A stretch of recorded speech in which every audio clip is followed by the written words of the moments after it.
আসসালাম সাহাবা, আসসালাম সাহাবা, আসসালাম সাহাবা, আসসালাম সাহাবা। আসসালামু আলাইকুম ওয়া রাহমাতুল্লাহ। ইন্নাল হামদালিল্লাহ ওয়াসসালাতু ওয়াসসালামু আলা রাসূলিল্লাহ ওয়া আলা আলিহি ওয়া আসহাবিহি ওয়া মান ওয়ালা, আম্মা বাদ। সুপ্রিয় দর্শক, কাছে কিংবা দূরে বিশ্বজুড়ে যে যেখান থেকে দেখছেন, মাহে রমাদানের এই বরকতময় সময়ে আপনাদেরকে স্বাগত জানাচ্ছি দেশের সুনামধন্য টিভি চ্যানেল জিটিভির পর্দায় ইসলামী ব্যাংক বাংলাদেশ পিএলসি নিবেদিত প্রেরণার বাতিঘর অনুষ্ঠানে, powered by Islami bank foundation, ওয়ালিয়া হজ কাফেলা ও আন্তরিক হজ কাফেলা। সুপ্রিয় দর্শক, সাহাবীদের জীবনাচারমূলক অনুষ্ঠান প্রেরণার বাতিঘর। এই অনুষ্ঠানে আমরা এক একদিন এক একজন রাসূলুল্লাহ সাল্লাল্লাহু আলাইহি সাল্লামের প্রিয় সাহাবী নিয়ে আলোচনা করে থাকি। আজকে আমরা রাসূল সাল্লাল্লাহু আলাইহি সাল্লামের একজন বিশিষ্ট সাহাবী নিয়ে আলোচনা করব। আর আমরা আজকে রাসূল সাল্লাল্লাহু আলাইহি সাল্লামের সাহাবী ইকরিমা ইবনে আবি জাহল সম্পর্কে আলোচনা করব। আর এই বিষয়ে আলোচনার জন্য আমরা স্টুডিওতে দেশের দুজন খ্যাতনামা ইসলামিক স্কলারকে আমন্ত্রণ জানিয়েছি। আপনাদের সাথে আমাদের স্কলারদের পরিচয় করে দিচ্ছি। আমাদের সাথে আজকে স্টুডিওতে উপস্থিত আছেন বাংলাদেশ ইসলামী বিশ্ববিদ্যালয়ের ইসলামিক স্টাডিজ ডিপার্টমেন্টের সহযোগী অধ্যাপক ডক্টর মাহবুল আলম স্যার। আসসালামু আলাইকুম ওয়া রাহমাতুল্লাহি ওয়া বারাকাতুহু। ওয়ালাইকুম আসসালাম স্যার, কেমন আছেন? আলহামদুলিল্লাহ। আমাদের সাথে আরেকজন মেহমান উপস্থিত আছেন ঢাকা রেসিডেন্সিয়াল মডেল কলেজের ইসলামিক স্টাডিজ বিভাগের লেকচারার ইব্রাহিম আল মামুন স্যার। আসসালামু আলাইকুম রাহমাতুল্লাহি ওয়া স্যার বারাকাতুহু। কেমন আছেন? আলহামদুলিল্লাহ, আপনি কেমন আছেন? জি আলহামদুলিল্লাহ। আমাদের আজকের আলোচনার বিষয় হচ্ছে ইকরামা বিন আবু জাহেল। আমরা শুরুতেই আমাদের শায়েখ ইব্রাহিম আল মামুনের কাছে আসতে চাই। আমরা ইকরামা বিন আবু জাহেলের পরিচয় সম্পর্কে আপনার নিকট জানতে চাই। ধন্যবাদ। আলহামদুলিল্লাহ, ওয়াসসালাতু ওয়াসসালামু আলা রাসূলিল্লাহ ওয়া আলা আলিহি ওয়া আসহাবিহি ওয়া মান ওয়ালা, ওয়া বা'দ। ইকরিমা ইবনে আবু জাহল রাদিয়াল্লাহু তাআলা আনহু, তাকে আমরা বলতে পারি রূপান্তরের একটা উজ্জ্বল দৃষ্টান্ত হিসেবে। অর্থাৎ নাম থেকেই বোঝা যাচ্ছে যে তিনি আবু জাহল, অর্থাৎ ইসলামের যে সবচেয়ে বড় শত্রুদের একজন আবু জাহল, যাকে আবুল হাকাম বলা হতো। তো সেই আবু জাহলের ছেলে হচ্ছে ইকরিমা রাদিয়াল্লাহু তাআলা আনহু। এবং এই আবু জাহলকে রাসূলুল্লাহ সাল্লাল্লাহু আলাইহি সাল্লাম বলেছিলেন ফিরআউনু হাদিহিল উম্মাহ, যে এই উম্মাতির ফিরআউন। তো ওই রকম একটা পরিবারে ইকরিমা রাদিয়াল্লাহু তাআলা আনহু জন্মগ্রহণ করেছিলেন। এবং তিনি খুব সম্ভ্রান্ত বংশের, বোঝাই যাচ্ছে কুরাইশ বংশের লোক। এবং তিনি আরবের খুব সম্ভ্রান্ত একজন যুবক তরুণ ছিলেন। তাকে বলা হয় ফারিসুন মিন ফুরসানে কুরাইশ, অর্থাৎ কুরাইশদের মধ্যে যারা অশ্বারোহী ছিল, খুব ভালো অশ্বারোহী ছিল, তাদের মধ্যে ইকরিমা একজন। খুব ভালো যোদ্ধা ছিলেন, তরুণ টকবগে যুবক ছিলেন, সাহসী যুবক ছিলেন। এবং পিতার কারণে, এক কথায় বলা যায় পারিবারিক কারণে, তিনি ইসলামের ঘোর শত্রু ছিলেন জীবনের শুরুর দিকে। এবং বদর থেকে শুরু করে বদর, উহুদ, খন্দক সবগুলো যুদ্ধেই, মক্কা বিজয়ের আগ পর্যন্ত প্রত্যেকটা যুদ্ধে তিনি ইসলামের বিরুদ্ধে অংশগ্রহণ করেছিলেন। এবং বিশেষ করে উহুদের যুদ্ধে, কারণ বদরের যুদ্ধে তার পিতা নিহত হয় এবং উহুদের যুদ্ধে তার সক্রিয় একটা ভূমিকা কিন্তু ছিল। অর্থাৎ প্রত্যেকটা যুদ্ধেই তিনি ইসলামের বিরুদ্ধে অবস্থান করেছেন। এবং যতটুকু বলা যায় যে তার ইসলামের প্রতি তার যে বিরোধিতা, সেটা যতটা না আদর্শিক, তার চেয়ে বেশি পারিবারিক এবং সামাজিক প্রভাবের কারণে হয়েছে। তো ইকরিমা রাদিয়াল্লাহু তাআলা আনহু এরকম একটা ঘোর ইসলামের শত্রুর ঘরে জন্মগ্রহণ করেও পরবর্তীতে মক্কা বিজয়ের পরে তিনি ইসলাম গ্রহণ করেন। এবং এই ব্যাপারে তার স্ত্রীর একটা বড় ভূমিকা ছিল। এবং ইসলামের পরে তিনি রাসূলুল্লাহ সাল্লাল্লাহু আলাইহি ওয়াসাল্লামের জন্য নিজের সব কিছু উৎসর্গ করেন, ইসলামের জন্য তার সম্পদগুলো উৎসর্গ করেন, এবং ইসলামের জন্য তিনি শেষ পর্যন্ত জীবনটা পর্যন্ত উৎসর্গ করেছিলেন। তো এই কারণে আমরা বলছি রূপান্তরের একটা উজ্জ্বল দৃষ্টান্ত তাকে বলা যায়। স্যার অসংখ্য ধন্যবাদ। আমরা আবারও আসবো আপনার নিকট। আমরা এখন ডক্টর মাহবুল আলম স্যারের কাছে আসবো। ইকরিমা বিন আবু জাহেল, ওনার ইসলাম গ্রহণ সম্পর্কে একটু বললেন যদি। আলহামদুলিল্লাহ, আসসালাতু আসসালামু আলা আশরাফিল আমবিয়া ওয়াল মুরসালিন ওয়া আলা আলিহি ওয়া আসহাবিহি আজমাইন ওয়া বা'দ। ইকরামা ইবনে আবি জাহল তিনি ইসলামের শুরুতে অনেক বড় দুশমন ছিলেন। তো যখন মক্কা বিজয় হয়ে যায়, তার আগে 6 মাস আগে থেকেই তিনি টের পাচ্ছিলেন যে সামনের দিনে তার জন্য অনেক কঠিন সময় আসছে। মক্কা বিজয়ের প্রাক্কালে রাসূল সাল্লাল্লাহু আলাইহি ওয়াসাল্লাম সবাইকে সাধারণ ক্ষমা ঘোষণা করলেন যে লা তাসরিবা আলাইকুমুল ইয়াউম ওয়া আনতুম তুলাকা, সবাইকে মুক্ত করে দিলেন রাসূল সাল্লাল্লাহু আলাইহি ওয়াসাল্লাম। কিন্তু সেই সময় 6 জন মানুষকে তিনি হত্যার নির্দেশ দিলেন, তাদেরকে মুক্তির আওতা থেকে বাইর করলেন। এর মধ্যে 4 জন পুরুষ এবং 2 জন মহিলা ছিল। এর মধ্যে থেকে ইকরামা ইবনে আবু জাহল তিনি প্রথম সারিতে ছিলেন। তিনি যখন জানতে পারলেন যে আর নিস্তার নাই, তখন তিনি মক্কা থেকে পলায়ন করে ইয়েমেনের দিকে যাত্রা শুরু করলেন। এদিকে তার স্ত্রী উম্মু হাকিম তিনি রাসূল সাল্লাল্লাহু আলাইহি ওয়াসাল্লামের কাছে যেয়ে ইসলাম গ্রহণ করলেন। ইসলাম গ্রহণ করার পরে তিনি রাসূল সাল্লাল্লাহু আলাইহি ওয়াসাল্লাম তার স্বামীর যে নিরাপত্তার কথা বললেন, সেই স্বামীর নিরাপত্তার জন্য রাসূল সাল্লাল্লাহু আলাইহি ওয়াসাল্লাম মঞ্জুর করলেন। এরপর তিনি রাসূল সাল্লাল্লাহু আলাইহি সাল্লামের কাছ থেকে বিদায় নিয়ে ইয়েমেনে তার স্বামীর উদ্দেশ্যে বের হলেন।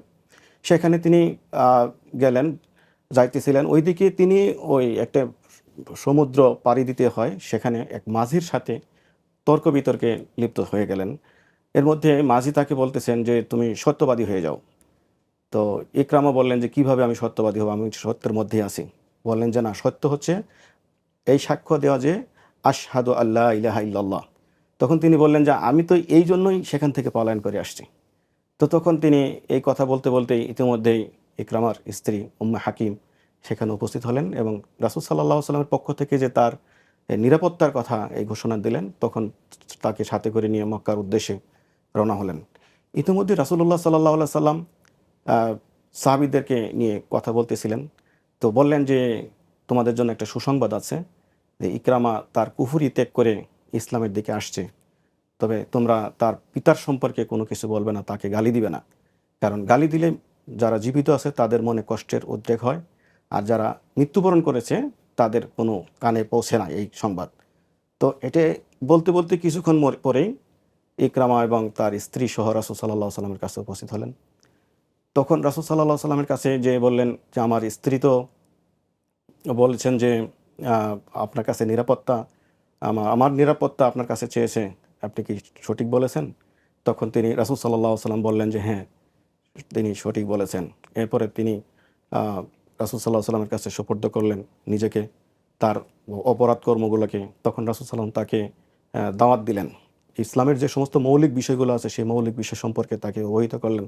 এরপর তিনি কালেমা পড়লেন, আশহাদু আল্লা ইলাহা ইল্লাল্লাহ ওয়া আন্নাকা মুহাম্মাদান আবদুহু ওয়া রাসূলুহু। এরপরে বলে তিনি কালেমা পড়লেন, মুসলমান হয়ে গেলেন। এটা ছিল ইসলামের ইতিহাসে অন্যতম একটি দৃষ্টান্ত যে আগে কুফরি অবস্থা ছিলেন, এরপরে তিনি ইসলাম গ্রহণ করলেন।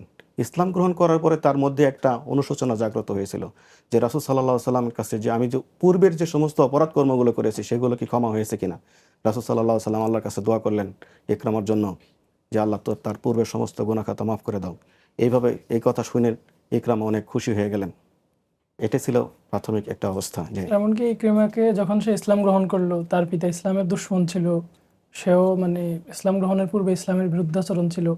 এগুলো নিয়ে সাহাবীদের মাঝে কৌতূহল সৃষ্টি হলে তারা হাসাহাসি করতো এটা নিয়ে। রাসূল সাল্লাল্লাহু আলাইহি ওয়াসাল্লাম তাদেরকে রাসূল নিষেধ করে রাসূল সাল্লাল্লাহু আলাইহি ওয়াসাল্লাম তাদেরকে নিষেধ করেছেন যে তার সম্পর্কে এবং তার পিতা সম্পর্কে কোনো কিছু বলবে না। এই যে বললাম যে পিতা সম্পর্কে যদি বলো তাহলে তার পিতা এই কথা শুনবে না। জীবিত যারা মৃতদের কাছে যাবে না, তারা তাদের মধ্যে তাদের যা পরিবার আছে, তাদের যারা নিজেদের আত্মীয় আছেন বা নিকটজনদের একটা মনের কষ্টের কারণ হয়।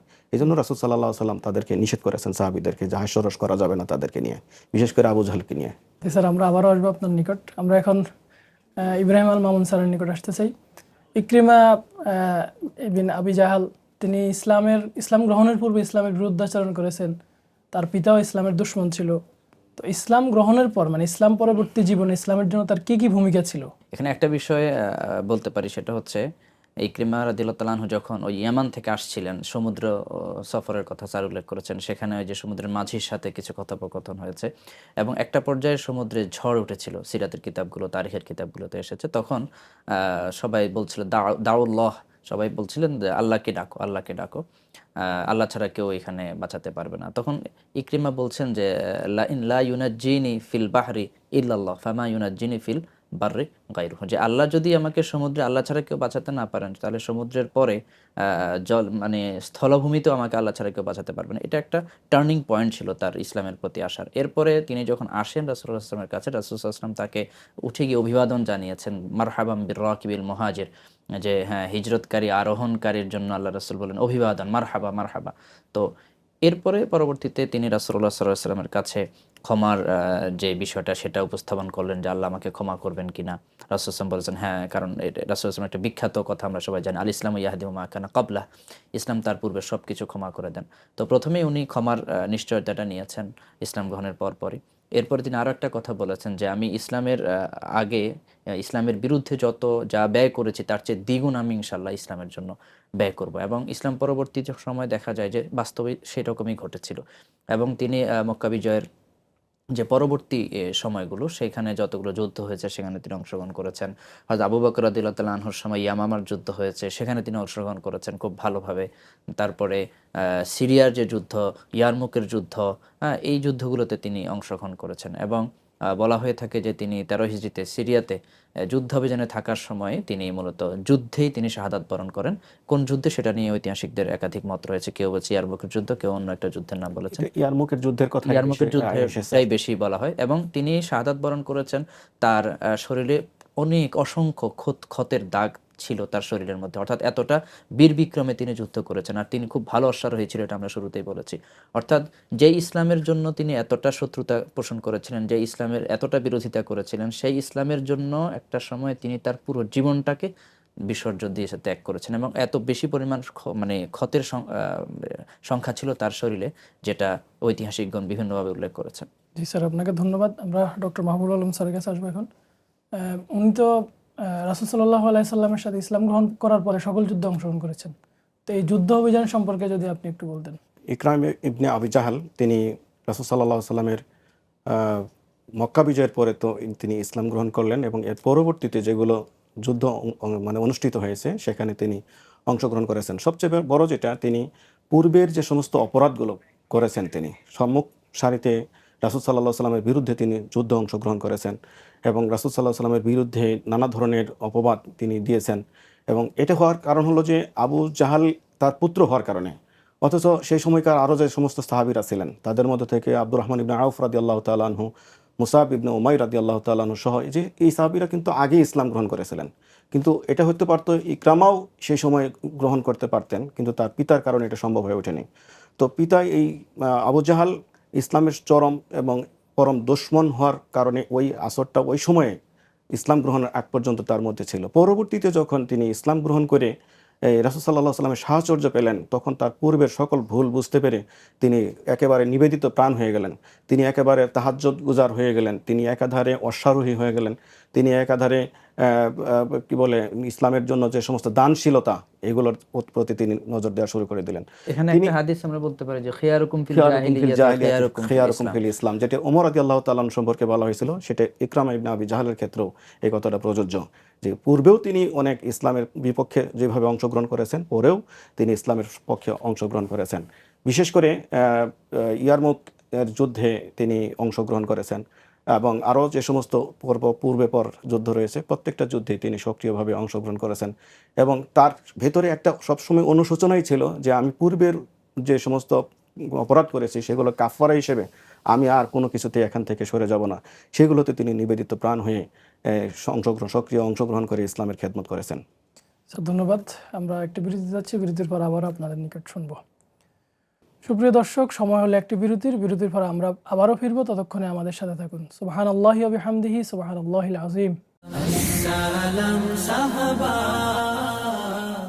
সুপ্রিয় দর্শক, বিরতির পর আবারও ফিরে এলাম। আপনারা দেখছেন ইসলামী ব্যাংক বাংলাদেশ পিএলসি নিবেদিত ফেরেনার বাতিকের অনুষ্ঠান, powered by Islami bank foundation, ওয়ালিয়া হজ কাফেলা ও আন্তরিক হজ কাফেলা। বিরতির পূর্বে আমরা রাসূল সাল্লাল্লাহু আলাইহি সাল্লামের একজন প্রিয় সাহাবী ইকরিমা বিন আবি জাহেল সম্পর্কে আলোচনা করছিলাম। আমরা আসবো এখন আমাদের মেহমান ডক্টর মাহবুবুল আলম স্যারের নিকট। ইকরিমা বিন আবু জাহেলের শাহাদাত এবং তার মর্যাদা সম্পর্কে যদি একটু বলতেন স্যার। ইকরামা ইবনে আবু জাহাল তিনি যে সমস্ত যুদ্ধগুলো অংশগ্রহণ করেছেন, সর্বশেষ ইয়ারমুকের যুদ্ধে তিনি অংশগ্রহণ করেছেন। এটা সম্ভবত 634 থেকে 36-এর মধ্যে হতে পারে, 13 হিজরি বা 14 হিজরি 13 এবং 14 হিজরির দিকে। সেখানে তিনি অংশগ্রহণ করেন। বিশেষ করে ওই বাইজান্টাইন যারা সাম্রাজ্য ছিল তাদের পক্ষে প্রায় 2,40,000 সৈন্য সেখানে উপস্থিত ছিল, আর মুসলমানদের পক্ষে সৈন্যদের সংখ্যা ছিল প্রায় 40 থেকে 45,000-এর মতো। প্রায় 1/4 মুসলিম সৈন্যবাহিনী নিয়ে ইকরামা রাদিয়াল্লাহু তাআলা আনহু সেই যুদ্ধে অংশগ্রহণ করেন।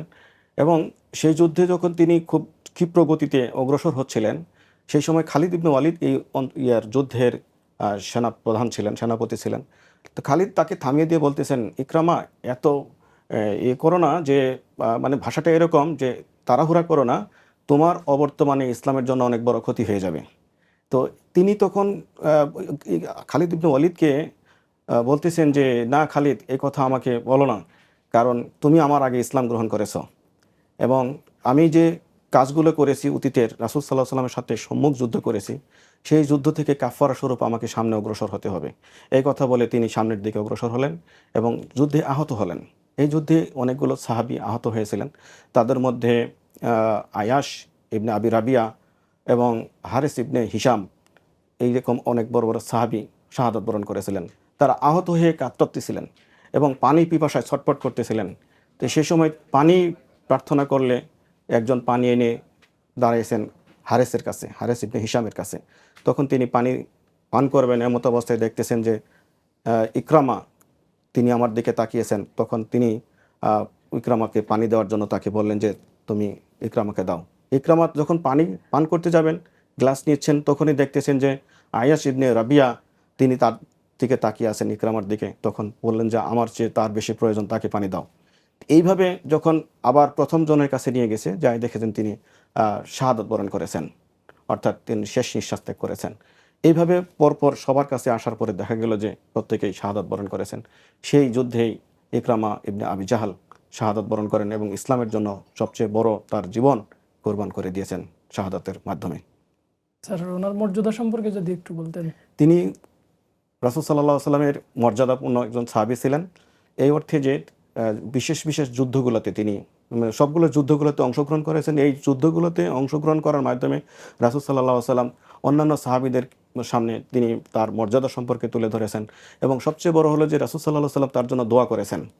ইকরামার নাম ধরে রাসূল সাল্লাল্লাহু আলাইহি ওয়াসাল্লাম আল্লাহর কাছে প্রার্থনা করে দোয়া করেছেন, হে আল্লাহ ইকরামাকে ক্ষমা করো, হে আল্লাহ ইকরামাকে ক্ষমা করো, তার উপর রহম করো। তো রাসূল সাল্লাল্লাহু আলাইহি ওয়াসাল্লামের দোয়া এবং যার কাছে দোয়া যার উপর অর্পিত হয় বা যার জন্য করা হয়, নিঃসন্দেহে তিনি সৌভাগ্যবান। এবং রাসূলুল্লাহ তার ইসলামে কতটা খুশি হয়েছেন যে রাসূলুল্লাহ এগিয়ে গেলেন মারহাবাম বির মুহাজির মারহাবাম বলে। এই যে ইকরামার প্রতি যে দরদ, যে আগ্রহ, এটাও তার অন্যদের মাঝে তার একটা ব্যক্তিক্রম, একটা ব্যক্তিত্বটা ফুটিয়ে তোলে তো সেটা অনেক মর্যাদার সমাসীন। আল্লাহ তাআলার পক্ষ থেকে রাসূল সাল্লাল্লাহু আলাইহি সাল্লামের মাধ্যমে তিনি রাসূল সাল্লাল্লাহু আলাইহি সাল্লাম তার উপর যে খুশি হয়েছেন, এতে তারা প্রমাণিত হয় তিনি অনেক মর্যাদাশালী, মর্যাদা সম্পন্ন একজন সাহাবী ছিলেন। স্যার আপনাকে অসংখ্য ধন্যবাদ। আমরা আসবো ইব্রাহিম আল মামুন স্যারের নিকট। ইকরিমা ইবনে আবি জাহাল তিনি আমাদের যুব সমাজের জন্য কি হিসাবে প্রেরণা এবং তার থেকে আমরা কিভাবে শিক্ষা গ্রহণ করতে পারি সম্পর্কে একটু বলতে। ধন্যবাদ। ইকরামা ইবনে আবি জাহাল থেকে আমাদের তরুণ সমাজের অনেক কিছু শিক্ষা নেওয়ার বিষয় রয়েছে। যেমন প্রথমত যে শিক্ষাটা আমরা নিতে পারি যে ইসলাম শুধু মানুষকে ক্ষমা করে না, বরং ইসলাম মানুষকে ইতিহাসের নায়ক বানিয়ে দেয়। তো এটা আমাদের তরুণ সমাজের জন্য আমরা বড় একটা শিক্ষা বলতে পারি, যারা পাপে নিমজ্জিত আছে, এতদিন হেদায়েতের থেকে বাইরে ছিল কিংবা পাপের মধ্যে ছিল, তাদের জন্য বড় একটা শিক্ষা। যে কারণ ইকরিমা রাদিয়াল্লাহু তাআলা আনহুর যে ট্রান্সফরমেশনটা হয়েছে, তার চেয়ে মানে তার যে বংশীয় যে ইসলামের বিরোধিতা, মানে আবু জাহেলের চেয়ে বড় শত্রু তো ইসলামের ছিল না। তো সেই জায়গাটা থেকে ইকরিমা এমন একটা পরিবারে ইসলামের বিরোধী হিসেবে জন্মগ্রহণ করে পরবর্তীতে যে তার যে ট্রান্সফরমেশনটা হয়েছে, তার যে কনভার্সনটা হয়েছে, এটা আমাদের যুব সমাজের জন্য অনেক বড় একটা অনুপ্রেরণা বলে আমি মনে করি। দ্বিতীয় যে বিষয়টা আসতে পারে ইয়ারমুকের যুদ্ধের সেই যে মর্মান্তিক ব্যাপার, হৃদয় বিদারক ব্যাপারটা যে স্যার বলেছেন যে একজনের পানির পিপাসা আরেকজনকে প্রাধান্য দেওয়া, তিনি আরেকজনকে প্রাধান্য দিচ্ছেন। এই যে ইয়ারমুকের যুদ্ধের যে ঘটনাটা হৃদয় বিদারক, এবং এই বিষয়ে আমরা একটা কোরআন আয়াত বলতে পারি সূরা হাশরে আল্লাহ তাআলা বলেছেন ওয়ায়ুসিরুনা আলা আনফুসিহিম ওয়ালাউ কানা বিহিম খাসাসা, যে নিজের প্রয়োজন থাকা সত্ত্বেও মুমিনরা নিজের উপর অন্যকে প্রাধান্য দেয়। তো এই যে নিজের উপর অন্যকে প্রাধান্য দেওয়ার যে বড় শিক্ষাটা, সেটা ইকরিমা রাদিয়াল্লাহু তাআলা আনহুর জীবনী থেকে আমরা পেতে পারি। এর বাহিরেও আরও বড় একটা শিক্ষা রয়েছে যে আমরা ইসলাম গ্রহণের ঘটনায় আমরা দেখেছি যে উনার স্ত্রী উনার ইসলাম গ্রহণের ঘটনার পেছনে যথেষ্ট ভূমিকা পালন করেছেন। তিনি রাসূলুল্লাহ সাল্লাল্লাহু আলাইহি ওয়াসাল্লামের কাছে নিজে গিয়ে স্বামীর নিরাপত্তা চেয়েছেন এবং স্বামীকে নিজে ইয়ামান থেকে ফিরিয়ে এনেছেন ইসলাম গ্রহণের জন্য। তো এখানেও কিন্তু আমাদের একটা পারিবারিক বড় শিক্ষা রয়েছে যে স্ত্রী হেদায়েতের পেছনে স্বামীর ভূমিকা থাকা দরকার, স্বামীর হেদায়েতের পিছনে স্ত্রীর ভূমিকা রাখা জরুরি। আমরা অনেকে মনে করি যে শুধু সবকিছু স্বামীর দায়িত্ব, ব্যাপারটা এরকম না। স্ত্রীগণও কিন্তু স্বামীর হেদায়েতের জন্য, পরিবারের হেদায়েতের জন্য, পরিবারকে ইসলামী পরিবার হিসেবে গড়ে তোলার জন্য বড় ভূমিকা কিন্তু তারা রাখতে পারেন। আর সর্বোপরি কথা যেটা, সেটা হচ্ছে ইসলাম মানুষের পেছনে মানে তার অতীত যত কালোই হোক না কেন, তার পরবর্তী অর্থাৎ মৃত্যুর পূর্ববর্তী যে তার অবস্থানটা, তার শেষ জীবনের অবস্থানটাকে বেশি মূল্যায়ন করে। এই জন্য হাদিসে এসেছে ইন্নামাল আমালু বিল খাওয়াতিম, যে শেষ ভালো যার ধরা যেতে পারে সব ভালো তার। তো এটা একটা বড় শিক্ষা যে আমার পেছনে অনেক কিছু থাকতে পারে, আমি সর্বশেষ কোন বিষয়ের উপর থেকেছি, পেছন যত কালোই হোক না কেন, আমার পরবর্তী অধ্যায়টা যদি সাদা হয়, পরবর্তী অধ্যায়টা যদি আলোকিত হয়, তাহলে এটা আমার জীবনটা আলোকিত হবে। আমি মনে করি আমাদের তরুণ সমাজের জন্য ইকরিমা ইবনে আবু জাহালের মতো একজন যোদ্ধা, তরুণ বীর থেকে অনেক কিছু শিক্ষা নেওয়ার রয়েছে। স্যার আপনাকে অসংখ্য ধন্যবাদ। ডক্টর মাহবুবুল আলম স্যার, আপনি যদি একটু বলতেন শিক্ষা। অবশ্যই যে ইকরামা ইবনে আবি জাহাল থেকে আমরা যে শিক্ষাটা পাই, যে তিনি ইসলাম গ্রহণের পূর্বে যে পরিবেশে ছিলেন, এই পরিবেশের কারণে তিনি অমুসলিম থেকেছেন। আগেই বলেছি যে বড় আরও কিছু সাহাবী যারা শৈশবেই অর্থাৎ অল্প বয়সে ইসলাম গ্রহণ করেছেন, যদি আবু জাহাল ইসলামের শত্রু না হতেন, ইসলামের পক্ষে হতেন, তাহলে নিঃসন্দেহে তিনি ছোটোবেলায় শৈশবেই ইসলাম গ্রহণ করতেন। তার মানে সেখানে একটি পরিবেশ অ্যালাউ করেনি তার জন্য, যার জন্য তিনি ইসলাম গ্রহণ করতে পারেন নাই শৈশবে অথবা যৌবনের কালে। কিন্তু পরে যখন তার পিতা মারা যায়, এমন একটি পরিবেশ পেয়েছিলেন এবং একটি সিচুয়েশন দেখেছেন, এটা দেখে তিনি কিন্তু পরবর্তীতে ইসলাম গ্রহণের দিকে তিনি ব্যাকুল হয়ে যান। পারিবারিক শিক্ষাটা এখানে অনেক এখানে বড় পারিবারিক একটা শিক্ষা আমরা এখান থেকে দেখতে পাই, যে আমাদের সন্তানগুলো যদি এরকম ভালো একটা জায়গায় যদি রাখি, ভালো পরিবেশে রাখি, তাহলে তারা সেইভাবে গড়ে উঠবে। এর বিপরীতে রাখলে তারা সেই বিপরীতভাবে গড়ে উঠবে। এই শিক্ষাটাও কিন্তু আমরা এখান থেকে পাই, যে ইকরাম ইবনে আবি জাহাল একটা সুন্দর পরিবেশের অভাবে তিনি শুরুতে ইসলাম গ্রহণ করতে পারেন নাই। স্যার আপনাদের দুজনকে অসংখ্য ধন্যবাদ। কষ্ট করে আপনাকেও ধন্যবাদ। আমাদেরকে সময় দেওয়ার আপনাকে জন্য। ধন্যবাদ। আপনাদের অনেক ব্যস্ততার মাঝে এসে আমাদেরকে সময় দিয়েছেন। সুপ্রিয় দর্শক, আমরা অনুষ্ঠানের একেবারে শেষ পর্যায়ে চলে এসেছি। আপনারা শুনছিলেন রাসূল সাল্লাল্লাহু আলাইহি সাল্লামের একজন বিশিষ্ট সাহাবী ইকরিমা ইবনে আবি জাহাল সম্পর্কে। রাসূল সাল্লাল্লাহু আলাইহি সাল্লামের সাহাবাগণ ইসলাম গ্রহণের পর রাসূল সাল্লাল্লাহু আলাইহি সাল্লামের জন্য নিজেদের সকল কিছু উৎসর্গ করে দিয়েছেন আল্লাহ রাব্বুল আলামিনের সন্তুষ্টি অর্জনের জন্য। আমরাও যাতে সেভাবে আল্লাহ রাব্বুল আলামিনের সন্তুষ্টি অর্জন করতে পারি সেই তৌফিক কামনা করছি। আর আমরা মাহে রমাদানের একেবারে শেষ পর্যায়ে চলে এসেছি। রাসূল সাল্লাল্লাহু আলাইহি সাল্লাম যখন মাহে রমাদানের শেষ দশকে চলে আসতেন, তিনি লাইলাতুল কদর তালাশ করতেন। আমরা যাতে আল্লাহ রাব্বুল আলামিনের সন্তুষ্টি অর্জন, গুনাহ মাফের জন্য লাইলাতুল কদর তালাশ করি এবং আল্লাহ রাব্বুল আলামিনের সন্তুষ্টি অর্জন করতে পারি সেই তৌফিক কামনা করছি। সুপ্রিয় দর্শক, বিদায় নেওয়ার পালা। আগামী দিন রাসূল সাল্লাল্লাহু আলাইহি সাল্লামের আরেকজন বিশিষ্ট সাহাবীর জীবনী নিয়ে হাজির হয়ে যাব। ততক্ষণে আল্লাহ রাব্বুল আলামিন আপনাদেরকে ভালো রাখুন। সুবহানাকাল্লাহুম্মা বিহামদিকা আশহাদু আল্লা ইলাহা ইল্লা আনতা আস্তাগফিরুকা ওয়া আতুবু ইলাইক। আসসালামু আলাইকুম ওয়া রাহমাতুল্লাহ।